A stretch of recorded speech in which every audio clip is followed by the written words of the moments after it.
好，来继续来看国民党伫台北市第7选区的立委的初选，徐巧芯甲费鸿泰嘛是战到乌天暗地。民调的部分已经结束，22号后日要来进行党员投票。徐巧芯早起特别来举行着记者会，来展出着伊写予党员的1200字的亲笔批积极类催票。徐巧芯阁讲，不管是伊家己所监听到的党内电话民调，也则是所有民进党所做的民调，伊拢赢费鸿泰，嘛赢民进党的柯淑华。那费鸿泰这边咧，对家己的选情嘛非常的乐观哦。费鸿泰讲，伊比非常满意，要搁较满意。这封党员信写的就是我的心情。手提亲笔写的批拜托台北市议员徐巧芯寄出5000多份1200字手写的批，予党员朋友，强调讲是记者出身有战斗力。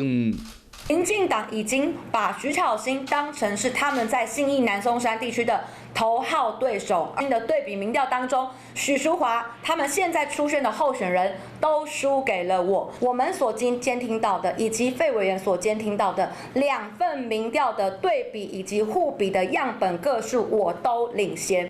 若拼较无赢面的党员投票，徐巧芯嘛搬出党内也是党外做的全民调的数字，讲伊才是历赢上强的假想敌。另外一方面，前国民党青年团的执行长李正和嘛伫面前讲，收到来报消息讲徐巧芯的电话民调部分赢过费鸿泰。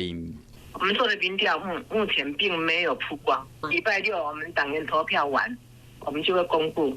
那我们会请民调公司带来他们的民调资料来拆封，现场拆封。对了，党部主席强调讲，这个资料无漏泄出去，一直采取这个保守战略，这个费鸿泰嘛公开接受访问。选举大家都知道要打弃保牌嘛，对不对哈？这个西瓜味大边这种弃保牌，如果民调有人知道，大概几种人知道？神仙。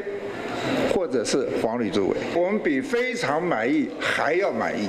徐巧芯甲费鸿泰对战，到底是新人出头，还是老将保卫成功？22党员投票结束后，就知影。嗨，我是庄宇杰，想要看到更多的新闻内容吗？赶快订阅华视新闻的 YouTube 频道，并且开启小铃铛，跟着宇杰一起看新闻吧。